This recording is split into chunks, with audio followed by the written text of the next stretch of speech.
Welcome into the Hang Time Podcast. I'm your host, Sekou Smith, here in the bubble. It's an all-Smith edition of the Hang Time Podcast today. The big bro, Steve Smith of Michigan State fame, NBA champion, should be a Hall of Famer, rocking with us here in the bubble. Smitty, I know you are locked in on this NBA Finals, man. The Lakers and the Heat in a really interesting matchup.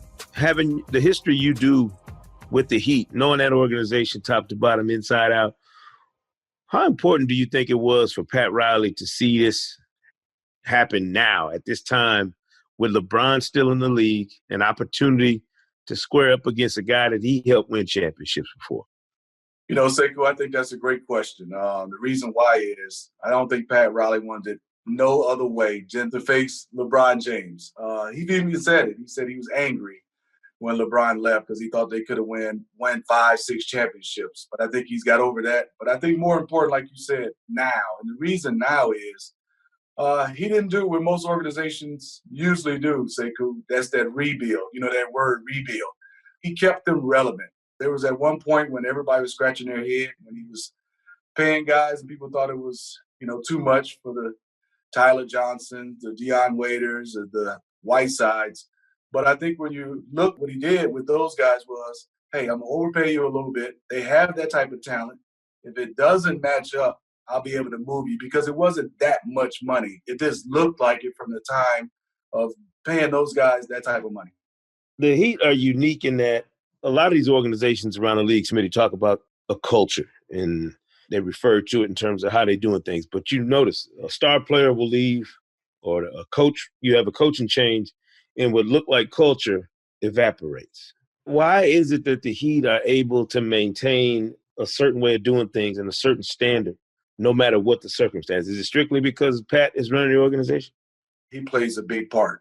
But I think also, Sekou, you've been around for so long. If you just look at top to bottom, and I mean bottom to top, the Miami Heat, from media to in-game operations crew to trainers, it's the same loyalty. It's the same guys preaching the same message. And that message is started with Pat Riley. His message is we're going to be in better condition. We're going to be hard workers. And he said it. I want tough players, tough-minded players. And we're going to be better prepared. And then you look at it, you start looking at the lineage from when I played, Ted Arison to Mickey Arison. So that's just 2 owners since since the franchise started. Right. Eric Spoelstra was with Pat Riley since he was a video coordinator. And then when you look at all the people, whether in broadcast and scouting, front office, Lonzo Mourning, Tim Hardaway was there when he had a chance. So they keep it with the Heat family. So that message is repeated over and over, not only just to talk, it's just the way you go about things. And I think the one we're really missing, Sekou, which, me and you are not, but the public is, Udonis Haslem. Yeah. I don't know the last time, Sekou, that's your department, has checked into a game. Everybody talks about how important Udonis Haslem is to the Miami Heat franchise. I mean, you look at it, it's all about winners, and Udonis is the top of that list. I know Bam Adebayo talked about having Udonis in his ear. You're talking about a 23-year-old budding superstar, big man that they found. And I look at their draft, and Smitty, and when you're talking about putting together a roster, they got all these pieces, in theory, shouldn't add up to a championship team. It's not like they got 3 or 4 lottery picks on this team. They got Jimmy Butler, who was, the bottom of the first round of the draft he came in. Bam and Tyler Hero are picked at a reasonable spot, but neither one of them forecasted for the kind of stardom they're having now. Kendrick Nunn, who's not even in the rotation, was second in the Rookie of the Year voting and ended up having an outstanding season for them. Is there something to the scouting department and the way they evaluate talent that makes them have a different vibe with players? I mean, do guys know that around the league, that if you go to Miami, they see something in you that maybe nobody else did? I think so, Sekou, and I think you hit it best. Their scouting is different, and reason why is Pat first is looking for toughness, in my opinion. Then he's looking for a winner. Then he's looking for a guy that's not scared to grind. You've heard it from all the years around, from back 20 years ago. Miami isn't for everybody. And then when you get there, you look at the glitz and glamour, the palm trees, everything that Miami's offers off the court. But between those lines, it's not for everybody, Sekou. And I think that's the one thing is you come in knowing I got to get in shape before I get in shape to go get in shape with the Miami Heat. That's the process of the Miami Heat. People say, I got to get in shape before I get in shape. No, you got to get in shape before you start to get in shape to go get in shape. That's crazy. This matchup with the Lakers, you look at it on paper and Miami's the underdog, whatever. They're the fifth seed. You know, the Lakers were the top seed in the West. They got LeBron and AD. Miami doesn't have stars on their roster like that. But I don't feel like this is some David and Goliath matchup. It seems like a much more specific matchup when you look at the way they played down here in the bubble. And this is a unique environment. For a player, Smitty, I can't imagine anything more odd than the way this playoffs has played out and having to do it in this environment. Do you look at the matchups and say to yourself, here's LA's decided advantage. They exploit this. They win this series, or Miami can do this. Is there anything that direct when you're looking at these two teams in terms of matchups? I think, Sekou, for me, back when training camp started, you said Lakers and Heat. We'd have thought that David and Goliath. But I think as we got a chance to go throughout the season, and then the stoppage of the pandemic, then also, like you said, the bubble, and everything we've all been through, is tailor-made for the Miami Heat. Bunker mentality. We're all for one. We're together. And a lot of teams say that, but I don't know if teams preach it and live it the way the Miami Heat. And then the way they played. What surprised me, Sekou, is you have young guys, you wait for them to develop, but they didn't get a chance to play a 482. So now you talk about their young guys and Nunn and Hero and even Bam, even though he's an all-star. Those guys didn't get a chance to have that season. And then you throw in Duncan Robinson, and then they come down in their bubble, and they look not better than they looked in the regular season, but twice as better, and they look comfortable. Yeah. You mentioned Eric Spoelstra, and they've got an interesting dynamic there. Is it different when players, Smitty, know that the front office is not only faithful to the coach above all things? Because I remember when Wade, Bosh, and LeBron were playing for the Heat, and we thought just the way LeBron would walk off the floor and walk past Eric Spoelstra, we're thinking, oh, his days must be numbered. The coach is not going to survive that pressure and this cranked up atmosphere. But they've stayed the course with Spoelstra for years. I think he's probably one of the more underrated coaches I can think of in the years I've been around the league, just in terms of a guy who doesn't get credit for the success he's had. How do you weigh the coaching component in this finals between Frank Vogel and Eric Spoelstra? I think, Sekou, to go back to just a little history, when the rumblings was, with this big three, Dwayne, Bosh, and LeBron, the rumblings was Spoelstra at one point. And then Pat Riley came in and said, Spoelstra's not going anywhere. Period. That's it. I think next it comes down to when you watch Spoelstra, we've been around, Sekou, you never hear players complaining about Spoelstra. I just haven't heard the superstars. I haven't heard the guys in the middle of the road or the young guys complaining. There's always praise for him. I think also next is, you've seen this when management, ownership, and coach is not on one accord, you hear the rumblings and they're talking and different things. Everybody's looking for their next job. It's like one voice between those three: ownership, management, and Spo. But I think also when you look at right now what they have is, I think Spo, even though when he had those three, that was a lot of pressure. I think the pressure now Spo is putting on himself is we're not just supposed to be here. We get this opportunity, and it's a great opportunity to come win. I don't think they're looking at themselves as underdogs like everybody else is. They're looking at it as we're in this. There's no home court advantage. We get to see you every day. And it's going to come down to if you beat us, you're the better team in those 4 games.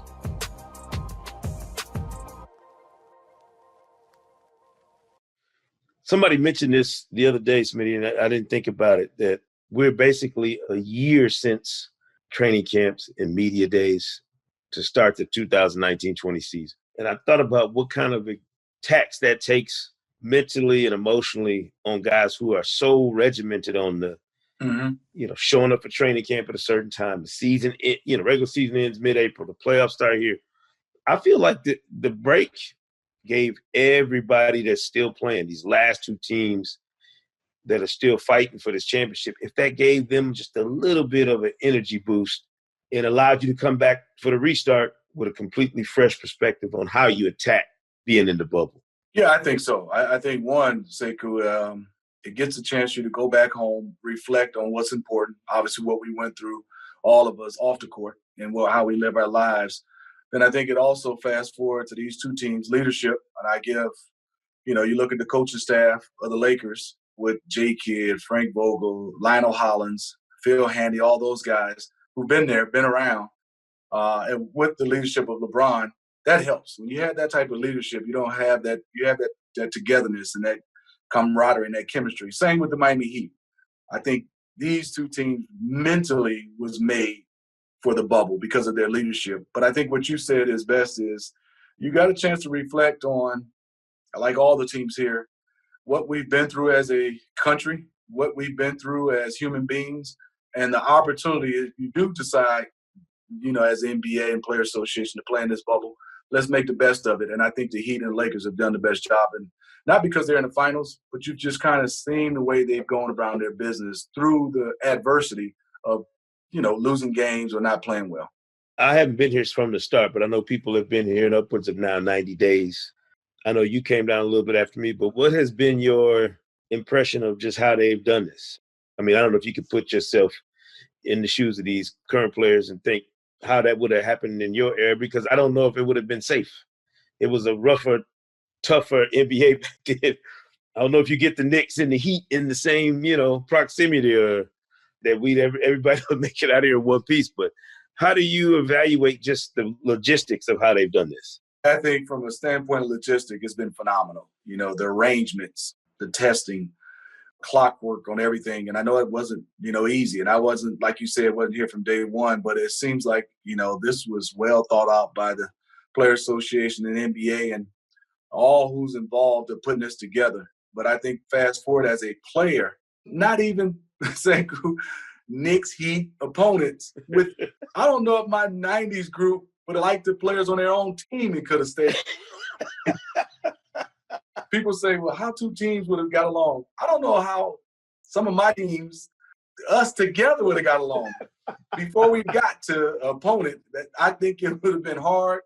I think in some ways social media and technology help, because being able to FaceTime, being able to have these, interactions with your family, through internet, but then fast forward to being able to walk. I mean, I know me, you, and a couple of our colleagues was eating. I was amazed. We were sitting there and I was looking, I said, there's one team and there's two tables over, there's another team. I'm scratching my head like, how would this would have worked? I know there would have been some, when you walk past, I hope I'd have been some different type of words. Y'all ready? They sitting too close. Right. It would have been a different type of tension. I will say I take my hat off to this new era. This generation has found out how to work together on some key issues, especially the social unrest, but then also to be able to leave that off the court and compete at a high level, and then in turn, after the game, go right back to the mission at hand. So I take my hat off to them to be able to wear those two hats. Yeah. We'd be remiss if we didn't at least touch on the breaking news that cracked before we could even get to game one, which is Doc Rivers out as the Clippers coach. After resurrecting a franchise that would really, I don't know if you can resurrect something that was never alive before. But I mean, he put a completely different stamp on that organization before the ownership change from Donald Sterling to Steve Ballmer. And then they played with expectations, championship expectations this year for the first time ever. Doc is out. Rumors flying, Smitty, about who's going to replace him, potentially Ty Lue, all sorts of things. We got 5-6 coaching openings in the league. What's your take on the state of coaching right now? Just where some of these teams are the expectations out of whack around the league that people just assume a coach is going to come in and magically turn you into something else? Or, I mean, where are we in that respect? Totally out of whack, Sekou. Let's start off just whether you're a fan or not, D'Antoni in Houston. First, we looked at D'Antoni threes, pretty much lackadaisical defensively, and they achieved a lot. They didn't achieve the ultimate goal of winning the championship. People thought maybe in this bubble they had a chance. So you look at Houston, you say, who's up next to change this all around? And what would you say, a training camp per se, or 4 or 5 months before we restart to get them at championship level? Because when you have two MVP players, there's somewhat in their prime, I'm still thinking championship. Next is Indiana Pacers. Why? You say, what did McMillan do wrong? Oh, I don't have Sabonis. Victor Oladipo, my best player, decided to come play in the bubble, which probably could have went either way as far as his injury. He didn't have to play. Malcolm Brogdon had been struggling. I think he had COVID, if I'm not mistaken. Yes. So you talk about your three best players going through some tough times, and no Jeremy Lamb, and the list goes on. And I thought he did a great job. So let's see what they do. And then we get to Doc Rivers, like you said. What is that before you even plant the trees? I guess he was the soil of the Clippers because they didn't have soil. I mean, he built the foundation, and then all of a sudden you're talking about growing into a lot of us, including myself, picked him to win a championship. Yeah. Yes, they came up short. But doesn't Doc Rivers, let's say it again, Doc Rivers, I think he's probably with the coaches left, it's got to be second or no later than third, got the most wins and playoff experience and won a championship. Why would he not get at least started the season to see what was going on? If you're that brass, you got something better coming that you figure that can take this team to the next level. I think part of this, Smitty, is the way Steve Kerr went in with the Warriors and won immediately and competed over and over again for those. Other organizations look at it and go, well, we need a coach that can come and do that. Well, you better have had somebody who laid the groundwork before him and drafted Steph and Clay and Draymond and developed, and grew this team up. I'm conflicted because I love the idea of some of these coaching hires. I think the Nets hiring Steve Nash is a stroke of creative genius potentially if you get him in there and he has the impact on those guys. This is a league where you don't outsmart the rest of the league, Smitty. You don't often have something that nobody else has thought of. So I don't know where your advantage is in the coaching when you think we switch coach, this guy lifts us up. Remember, Brad Stevens was the boy genius. They still haven't made a finals in all his years in Boston. I just wonder, are teams looking at the wrong thing in terms of trying to elevate themselves when, you're looking at coaching and I'm saying to myself, maybe it's player development. Maybe it's what Denver's doing. Maybe it's what Miami's doing. Maybe it's what these teams that are growing and developing their young players. That's the way that you circumvent this thing as opposed to something else. I think, Sekou, prime example, the Dallas Mavericks. Won a championship, stayed loyal to Dirk.